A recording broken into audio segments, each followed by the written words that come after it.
Hello, and welcome to a lecture on Chapter 12, which is going to be over equilibrium and elasticity.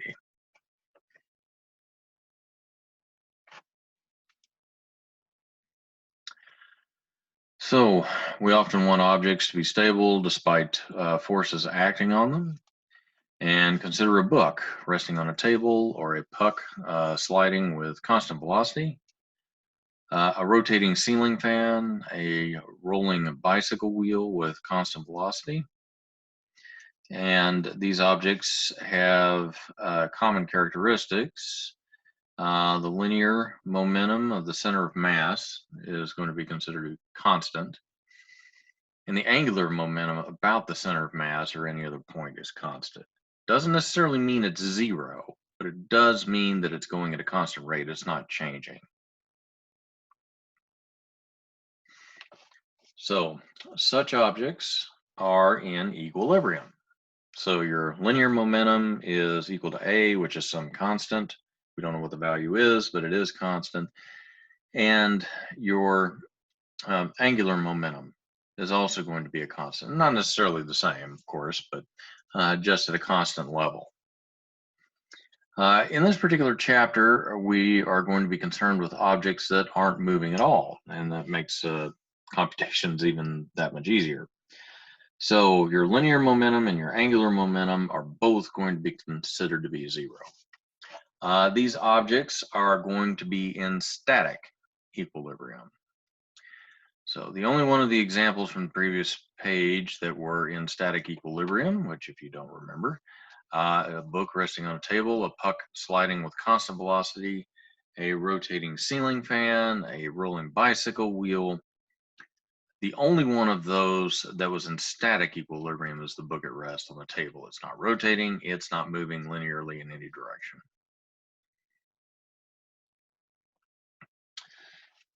So, as discussed in Chapter 8, if a body returns to static equilibrium after a slight displacement, it is in stable static equilibrium.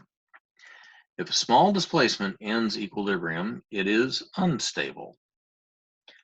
And given the picture of the rock here, this is considered to be static, stable equilibrium. Otherwise, it would topple at the slightest gust of wind. Which I'm not really familiar with that rock, but maybe I need to become more familiar with it.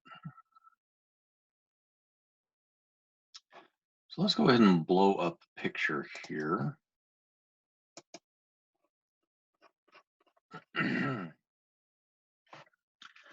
So I know it may be hard to see here, but this is a domino.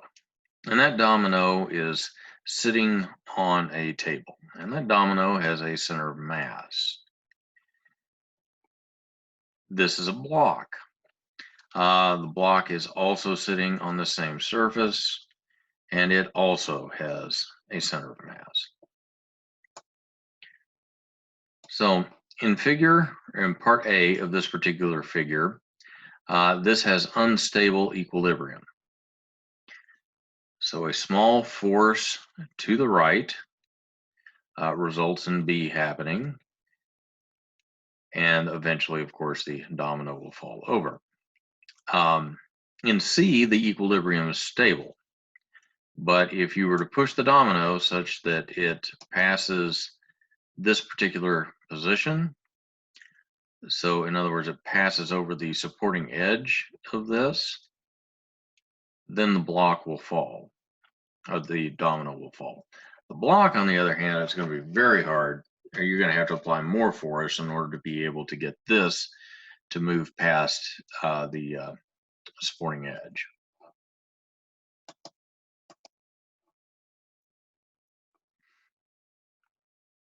So requirements for equilibrium. They're going to be given by Newton's second law in both a linear and rotational form. So if you're looking at the balance of forces, not rotating forces, but just linear forces, if you will, the net of those forces will be equal to zero. If you were to look at rotational forces, then the net torque is going to be equal to 0. And then, therefore, if you have all of that, then the vector sum of all the external forces that act on the body must be 0. Vector sum of all external torques that act on the body measured at any possible point must also be 0. We often simplify matters by considering forces only in the xy plane. So if you look in the x and the y direction, if you look at the net force and they are equal to 0, then you've got a balance of forces. For the torque in the z direction, if you have net torque they're equal to 0, then you have a balance. For static equilibrium, the linear momentum of the body must be 0 and the angular momentum of the body must be 0.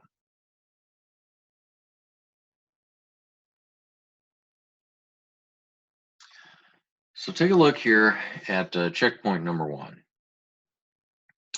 The figure gives 6 overhead views of a uniform rod on which 2 or more forces act perpendicularly to the rod. If the magnitudes of the forces are adjusted properly but are non-zero, in which situations can the rod be in static equilibrium? Again, remember, static equilibrium is going to be defined as having a linear momentum as well as the angular momentum to be equal to 0, which means that your net forces, or the things that would change either one of those, would be equal to 0. If we took a look at A, while we might be able to balance forces in a linear direction, up and down, by adjusting what we have being the push here as well as the push here, we might be able to have linear momentum equal to 0, but the problem is if we were to continue to push this direction and that direction, what's going to happen? That board or that rod is going to start to rotate. That's going to increase the angular momentum. So this is not in static equilibrium. Same thing is going to be true here. We could probably adjust these forces to counterbalance this as far as the linear momentum goes. As far as angular momentum, if we put an axis right through here, this thing is going to start to spin again. C is a little different. If we take a look at C, again, we can make the adjustments for the linear momentum such that that is offset. But for the first time here, we finally see that we have forces not only that would turn the block this way, but turn the rod this way, but also turn the rod in this direction as well. This presents a scenario finally where we can have static equilibrium. If we look at D, then we're going to have, if we put an axis right through here, such that we have these forces on that side and these forces on that side, kind of a tight fit there, but I believe you can do it. Then again, you can have the rod starting to spin in motion, therefore changing the angular momentum from 0. E, however, here is a case where it doesn't really seem like there's a place that I could put an axis through this rod without having forces that will counteract each other, both for linear as well as angular momentum. If I were to put an axis here, I would still be able to counterbalance those forces. I might try putting it maybe here. No, still can't do it. Still having stuff pointed this way. So yes, this can be put into static equilibrium. And the same thing holds true here for F, is I can find a place in which I could stick a rotational axis and have this thing put into static equilibrium. That's why the answers here are C, E, and F.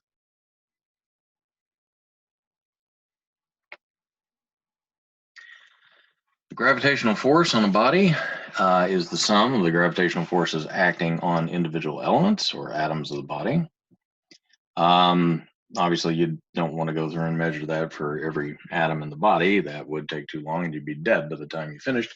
So we can simplify that by saying that the gravitational force on a body effectively acts as a single point, and it's called the center of gravity. Up until now, we've assumed that the gravitational force acts at the center of mass, and this is approximately true for every case. If G is the same for all elements of a body, then the body's center of gravity is coincident with the body's center of mass. Now, close to the surface of the Earth, that doesn't seem to be too much of an issue. You get into a gravitational gradient, and then things begin to change.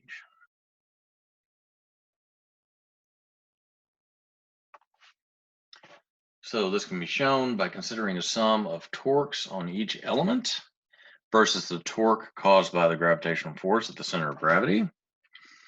So basically, if you sum all the forces acting at the same point, that should be equal to all of the sum of the forces acting at a particular length away from wherever the center of mass happens to be.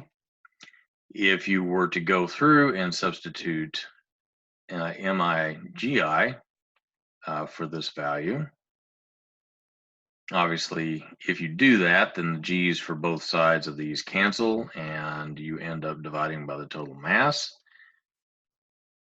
And if you look at this, then the position of the center of gravity is going to be equal to 1 over big M, the total mass, times the weighted, well, it's sort of a weighted average here is a better way to say it, of the center of mass.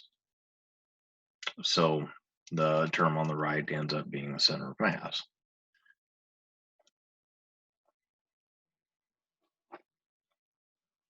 Blow up this particular picture here. We have our moment arm. We have an individual element of that. And then we have the force of gravity. It's acting, of course, along the line of action in the y-axis. That's just how we define it. We could take the sum of all of those points in there, which could take a while. Or we could find the center of gravity. In this particular case, it has the same position as the center of mass, and then make our computations from that point of view.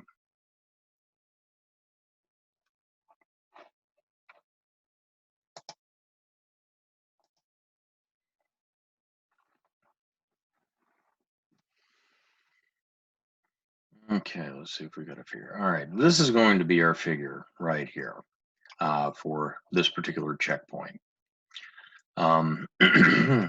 We have a distance, let's see, 4D, 2D, so that's 6D altogether plus D plus D. So we've got a 8 times D distance all the way across. We have 20 newtons going this way. We've got 10 newtons going this way. We've got a force here. We don't know what it is. We have 30 newtons going this way, and then we have force 2 that's pointed back that way. So that figure gives you an overhead view of a uniform rod in static equilibrium. Can you find the magnitudes of unknown forces, F1 and F2, by balancing the forces? Answer here says no. So if you wish to find the magnitude of force F2 by using a balance of torques equation, which we will go over, where should you place the rotation, place a rotation axis to eliminate this from the equation? If you're going to go through and do an equation of torques, since you're looking at something that is mass times the distance away squared, then if you want to eliminate this, then if you put the axis right here at this particular force, it basically renders it meaningless when you go through and you try to apply the sum of torques on this particular rod. So that's why they say place the rotation axis at the location where this is applied to the beam. And we'll get into that in a minute. The magnitude of force 2 turns out to be 65 newtons. What then is the magnitude of F1? Well, if we went through, we defined the rotation, the equation of rotation for this particular problem. We would also have something, an equation regarding the movement, the linear momentum. And if we were to have something like that, would this rod be moving up or would it be moving down? It would be moving nowhere if the forces are all equal. In other words, the amount of force applying it this way is the same as the force applying it this way, and nothing's moving in this direction. So if this force happens to be 65 newtons, you'd have 65 plus 20, that would be 85, pushing it this way. Right now, we know that we have 10 newtons here and we have 30 newtons here. So if we've got 85 pushing it this way, we can subtract off 10, that makes 75, and then subtract this off, that would leave 45 newtons. So if this thing is in equilibrium, then this force here must provide just enough to keep this from changing position. And that's where they come up with the 45 newtons.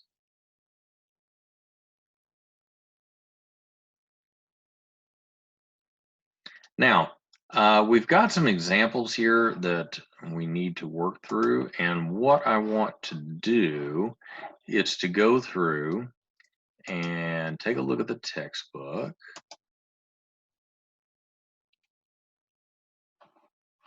And let's advance over and kind of read through this particular problem. I think I went one too many pages over. Yeah, I did. Let's go back. Oh, maybe I didn't. Let's try again.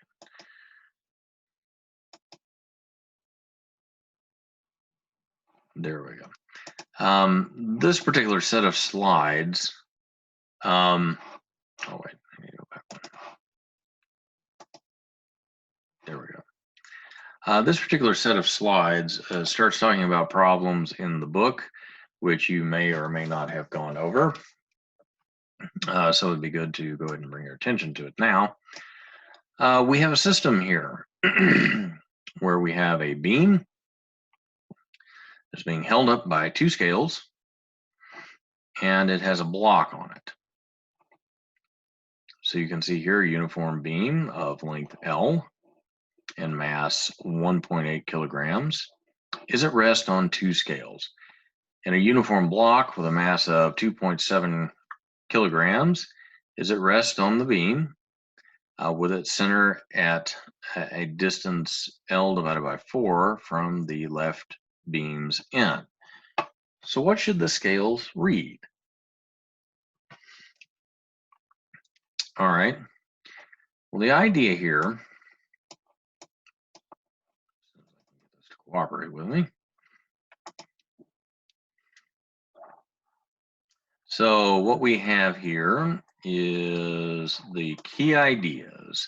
We have the first steps in the solution of any problem about a static equilibrium are these.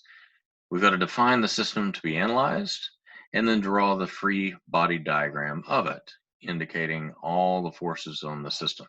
So we kind of drew what was going on up here. Now we've got sort of a free body diagram with just the forces extrapolated.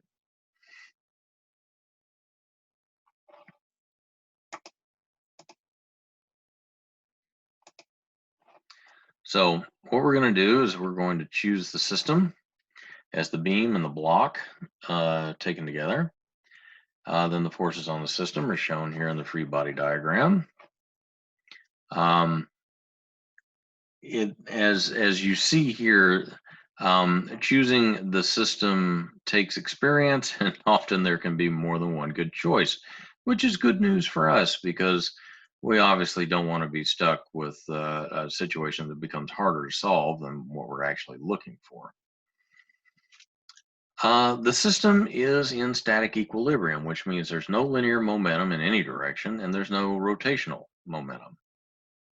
So then we can apply the balance of torques equations as well as the balance of forces equations. So let's kind of walk through and see what's going on here. The normal forces on the beam from the scales are F sub L on the left and F sub R on the right. In other words, these scales are pushing on the beams. The scale readings that we want are equal to the magnitudes of those forces. So in other words, the reading here and the reading here are going to correspond to those. So the gravitational force, G of the beam, acts at the beam's center of mass and is equal to mg. So in other words, it should be acting here, and it's going to be mass times gravity, whatever the mass of this happens to be, which I think it tells us up here, it's 1.8 kilograms. If we also look at the gravitational force on the block, it acts here, and it is the mass of the block times gravity.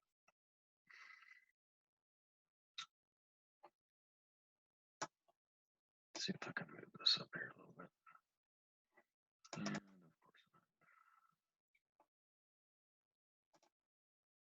there we go.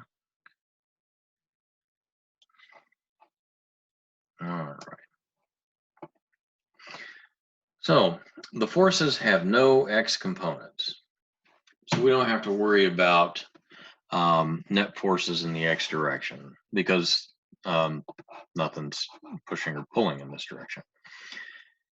If we look at the y components, we see that the force on the left plus the force on the right, both of which are pushing up, minus big mg minus little mg, because both are pushing down, all of that should be 0. Reason being, the net momentum or change in momentum is going to be equal to 0. So there's no movement, so the forces are going to be counterbalancing. We know what the masses of these particular objects are. We don't know what these guys are, so we got two unknowns. However, we're not out of options. So we can use the balance of torques equations to also help us. And we can apply it to any rotation axis perpendicular to the plane. So that can help us out quite a bit. We're going to choose the rotation axis through the left end of the beam. Now, if you remember back in the problem that I had just talked about, we can put that axis anywhere. And if we put it there, guess what happens to this particular force in that particular equation? It becomes null and void. Don't have to worry about it. So if you rewrite the equation here for the torques, here's what you're going to end up getting. Now, also remember, if the rotation is going to be counterclockwise, then the torque is going to be positive. Obviously, if it's clockwise, then it's going to be negative. And we're going to write it in the form of the R and the F, depending on how this moment arm is going to be perpendicular to this. So if we look here at force, the force of the left scale, if we look correspondingly here, how far away is that force from the moment arm? And or at least how far out is it on the moment arm? And in this particular case, that force is right there. In other words, it's right at R is equal to 0. So this part of that equation is 0 times the force on the left. That falls away. If we look at the force on the right, it's way, as soon as this thing decides to work with me, if we look at this force, it is way out here, and the length of that particular beam is L. So if we look here, we've got L times F sub R, and now we have that particular equation, or that particular thing. Now we need to determine what the torque is for this force as well, the block with gravity, and then the beam with gravity.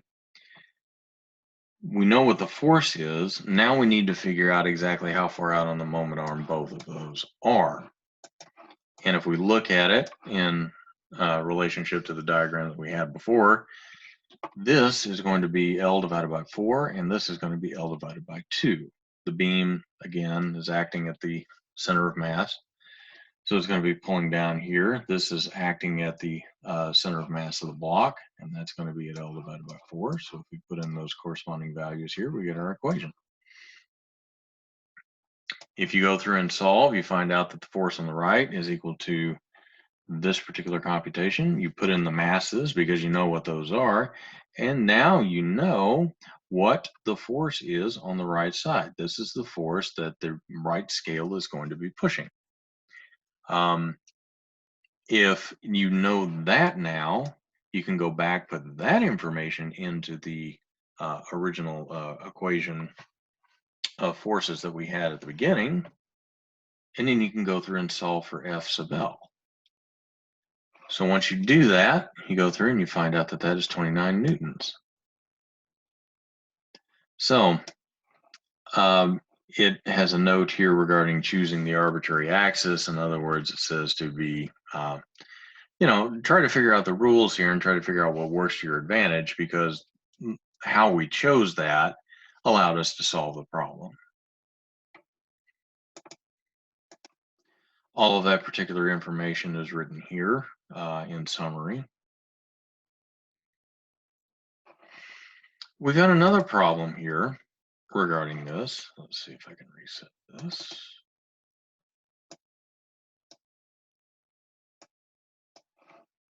Sometimes it's easier just to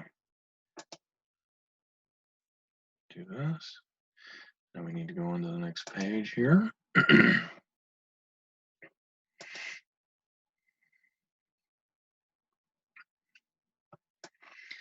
So now we have a heavy safe that is hung from a boom consisting of a horizontal steel cable and a uniform beam, which is kind of pointing like this. And then if we were to go through and draw the free body diagram, then you can see that we've got the tension from the cable pointing this way, as well as tension from the rope pointing this direction. We also have the force of the hinge in a vertical format, and then we have it in the horizontal format. Also on this beam, we have gravity that is acting at the center of mass. So again, figure 12.6 shows a safe, which has got a mass of 430 kilograms hanging by a rope of negligible mass from a boom, and it is 1.9 in this direction, 1.9 meters, and it is 2.5 meters in that direction. And that consists of a uniform hinged beam, which this entire beam here has a mass of 85 kilograms. And it also has a horizontal cable, which luckily for us is negligible mass. Sometimes how you get away with those kinds of things is kind of interesting, but that's the way the problem's defined. So what is the tension in the cable? In other words, what is this force? And how do we go about finding that? Well, system here is going to be the beam alone, and the forces on it are going to be shown here. The force from the cable is going to be TC, which is going to be pointing this direction. The gravitational force on the beam acts at its center, which is going to be right there. The vertical component of the force on the beam is going to be this, and the horizontal component of the force is going to be this. The force from the rope supporting the safe is going to be this. Because the beam, a rope, and safe are stationary, the magnitude of this is equal to the weight of the safe. Otherwise, you would see some movement in one direction or the other. So they're going to place the origin of an XY coordinate system right there at the hinge. Because the system is in static equilibrium, the balancing equations apply. So we're going to start through with equation 12.9, which is that your net torques are going to be equal to 0.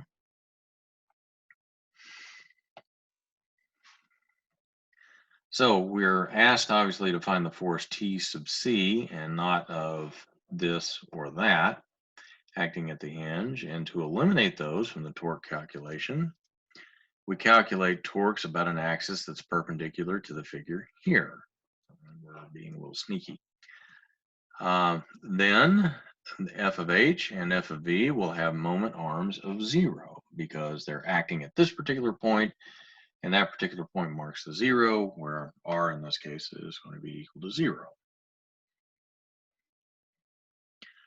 So the lines of action for T sub C, T sub R, and mg are dashed lines here. And the corresponding moment arms are A, B, and B divided by 2, because if you look at, you've got A, you've got B, and you've got B divided by 2, which puts you right about there. So if you go through and you write the torques, then you've got A TC minus B TR minus 1/2 B times mg, which if you look again, all of these arms are going to be considered to be perpendicular to the force. So that's why you've got A times TC. You've got minus B times TR. And then you've got 1/2 B, because it's only right there, times mg.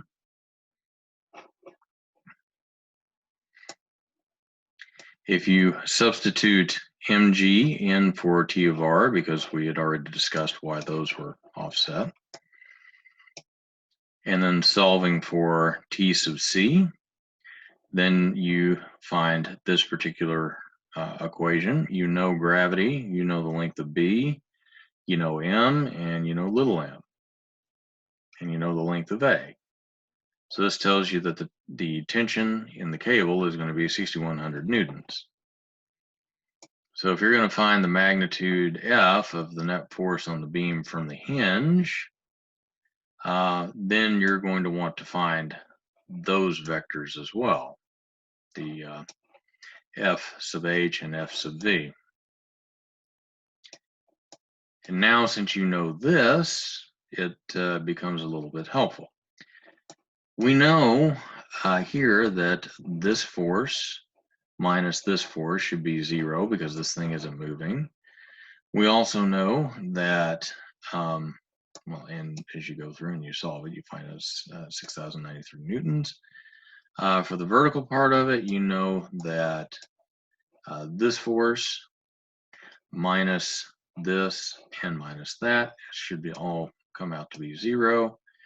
We now know what this is from our computations over here, and therefore we can figure out this particular value. So we know what the horizontal force is, we know what the vertical force is by using the Pythagorean theorem. We now know what the force is of the hinge on the beam, 7,900 newtons. And notice that that is substantially greater than either the combined weights of the safe and the beam or the tension in the wire.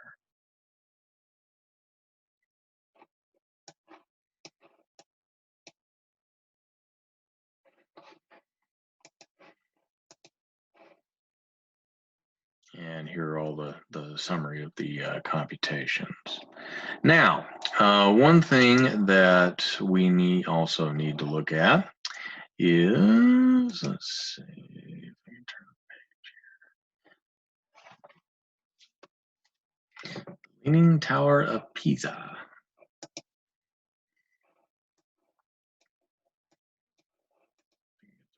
Right.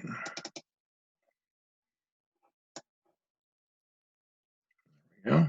If you're not familiar with the Leaning Tower of Pisa, not pizza, but Pisa, then you've got a tower here that, by all other considerations, if it were level on the ground, it would just look like a cylinder.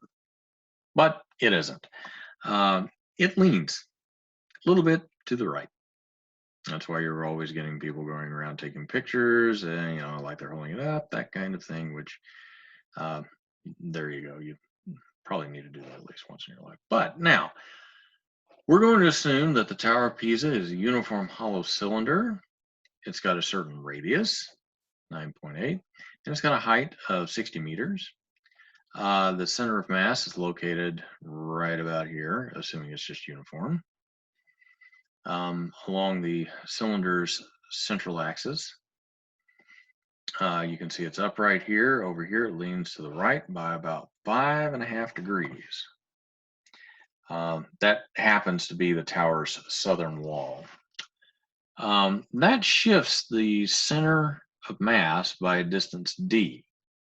Now, as we've come to discuss previously, if that center of mass happens to be over the supporting edge, you've made your last visit to the Tower of Pisa as an upright entity. It hasn't yet done that. So let's assume that the ground exerts only two forces on the tower, a normal force on the left and a normal force on the right. By what percent does the magnitude on the right increase because of the leaning? All right, so we got our free body diagrams over here. We have, let's see, we have the radius, 2 times the radius is going to be the entire thing. So we have the force on the right, the normal force on the right, and then we have the center of mass with the weight attached to that. Because we're wanting to calculate the stuff on the right side and we don't know or want to know what this is on the left side, we use a pivot point on the left side to calculate the torques. So here's our pivot point. So we don't care what it is. The forces on the upright tower are represented in 12.8C, which you've just seen there. Gravitational force taken to act at the center of mass is a vertical line of action and a moment arm R, because that's what's perpendicular. About the pivot, the torque associated with this force would tend to create clockwise rotation. Because it's going to turn clockwise, that is considered to be negative. The normal force on the southern wall has a vertical line of action, and its moment arm is 2R. And about the pivot, the torque associated with the force would tend to create counterclockwise rotation and is thus positive. So we've got the weight here times the moment arm. We know it's negative. We take the normal force, which is forcing it counterclockwise, times its moment arm. We solve all of that, and we come up with the force on the right side, which I wish this would cooperate with me. The force on the right side is 1/2 mg, if you go through and you solve all of that. As it turns out, we didn't really need the value of the radius there. That's if everything is working correctly.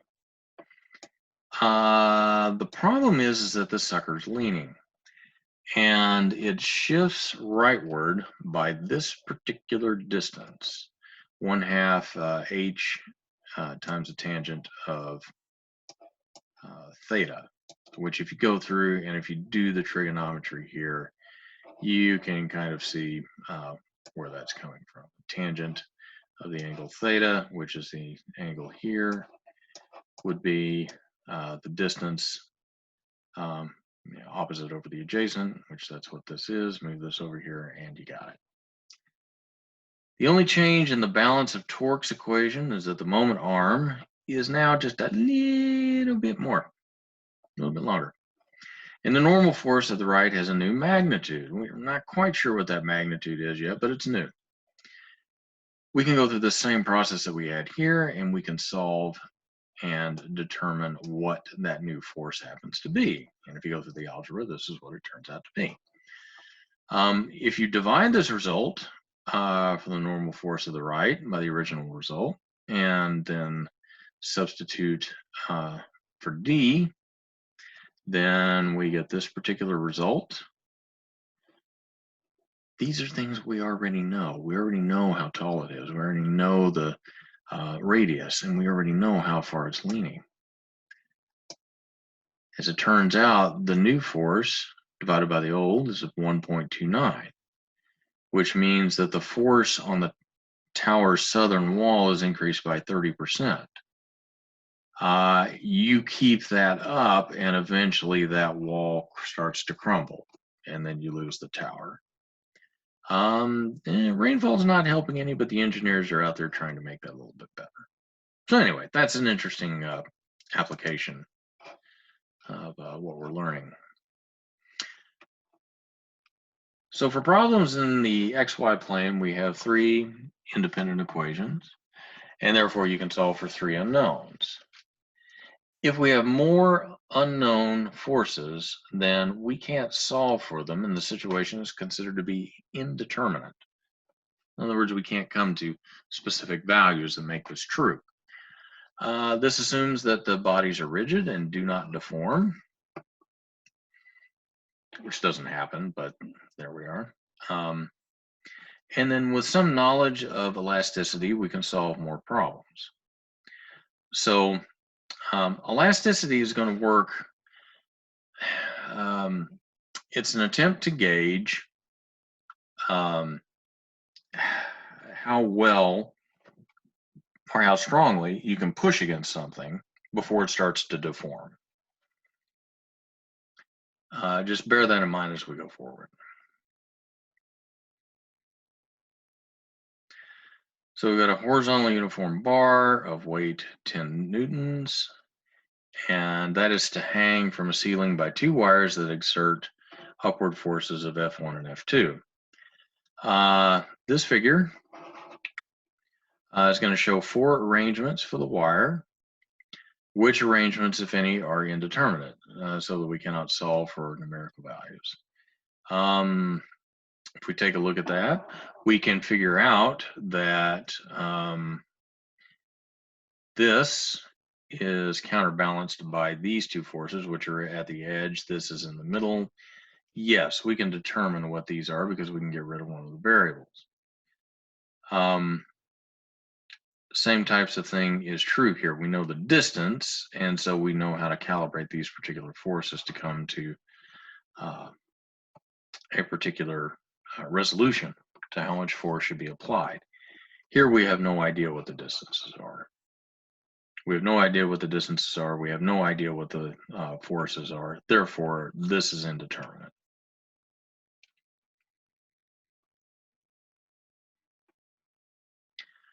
So, all rigid bodies are partially elastic, which means that we can change their dimensions by applying forces. A stress, deforming force per unit area, produces a strain or unit deformation. So a stress is a deforming force per unit area, pressure, if you will, produces a strain or a unit of deformation. Most of the time, you'd probably see it as a percentage or something to that effect. You've got 3 main types of stress. You've got tensile, which is, let's blow this up here. Tensile, which is going to lengthen a particular object. You've got shearing, which is going to force an object to not be cylindrical, but put it in sort of a rhombus type setting. Or you've got a hydraulic in which you've got pressure all the way around it and you've got a change in volume.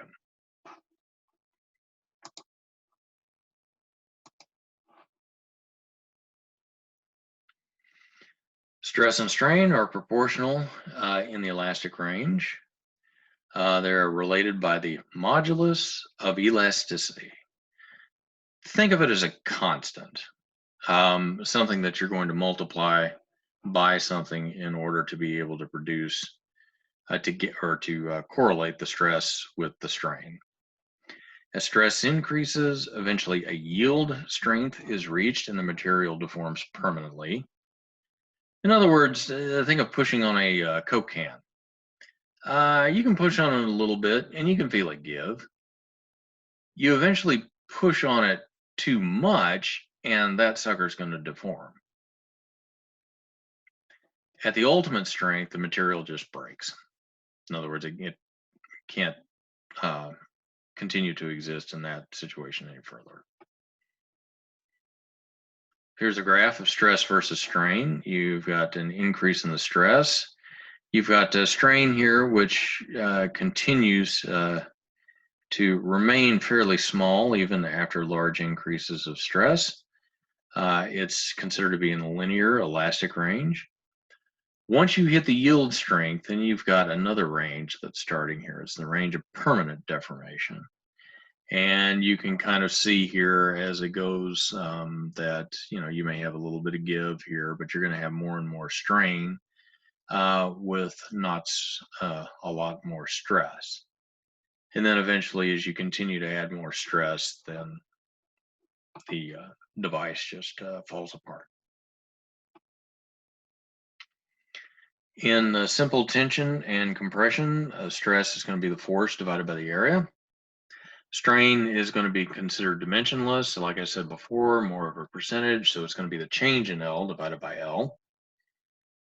Young's modulus is going to be used for tension and compression. It's going to be that constant that gets multiplied by the strain. And many materials have very different tensile and compressive strengths, despite the same modulus being used for both. Concrete, high compressive strength, very low tensile strength.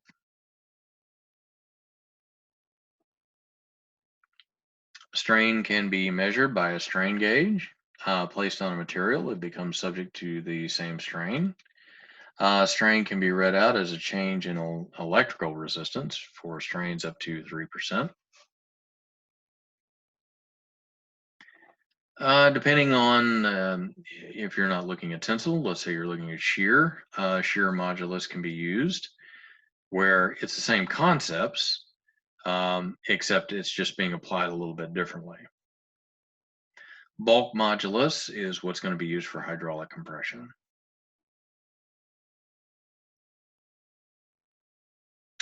You've got a table here showing some elastic properties for common materials. You've got your density, you've got your Young's modulus, you've got your ultimate strength where the material breaks, and then yield strength where it starts to deform.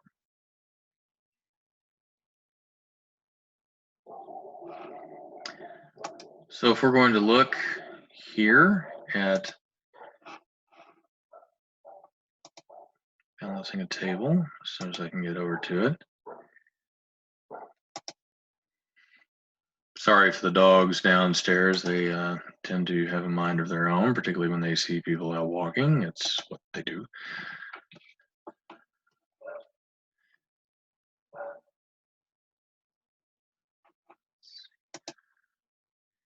I think I overshot.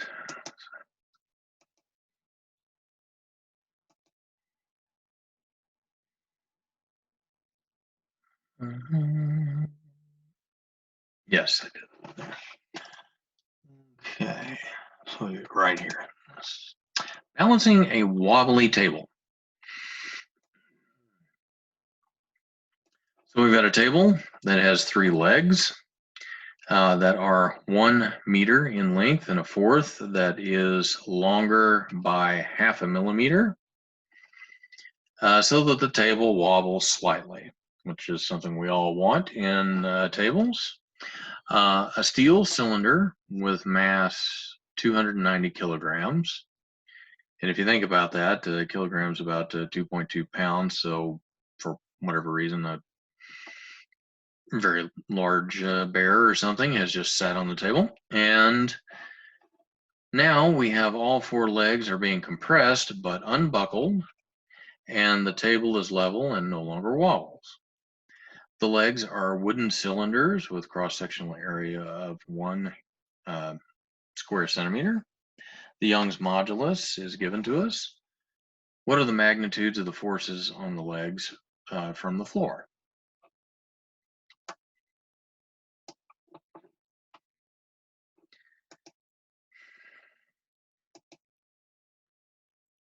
System's a little slow.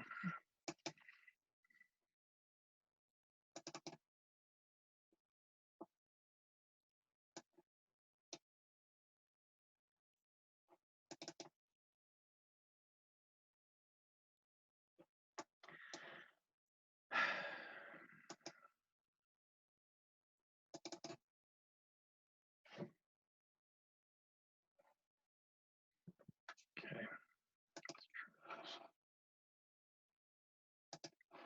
Try to get it to rethink what it's doing.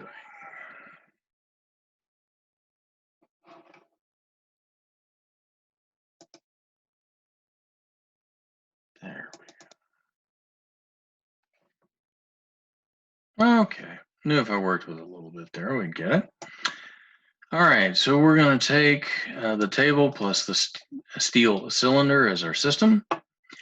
The situation's like what we had in figure 12.9, except now we have a steel cylinder on the table. I believe they had actually put an elephant on the table in that particular picture. If the tabletop remains level, then the legs must be compressed in the following ways.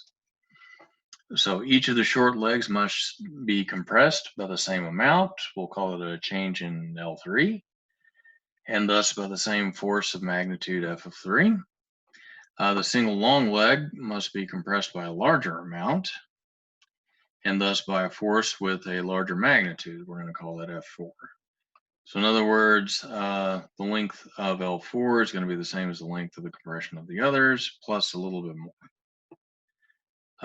We can relate the change in length of force causing the change with the change in L is equal to FL divided by AE, which if you change the letters around in the equation, you can see where L is going to be the original length of the leg. And we can use the relation to replace change in L4 and change in L3.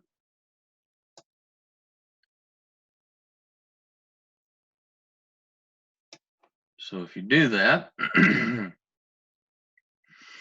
then this is what you will come up with. Unfortunately, you have two unknowns and you've got one equation, so you can't really solve it. However, to get a second equation containing those, we can use a vertical axis, vertical y-axis, and then write the balance of vertical forces, the net force. In other words, the legs pressing down minus the mass above times gravity should be equal to 0. 3 of those legs are going to have force sub 3 on it. One of them is going to have force sub 4. To solve those for, say, this, we're going to use equation 12.28 to find that f of 4 is equal to basically keeping this on one side of the equation, throwing all of that onto the other side. If we substitute that into this equation and solve, you can find the force of 3, which turns out to be this. If you want to go through and you want to find the force of 4, then you can go through using what you found here and determine that value. So you can show that the 3 short legs are each compressed by 0.42 millimeters and the single long leg by 0.92 millimeters. So again, that's an interesting little exercise there. And that's what a lot of this is talking about. So here's your summary at the end. That would be good to go over. And I will next discuss chapter 13.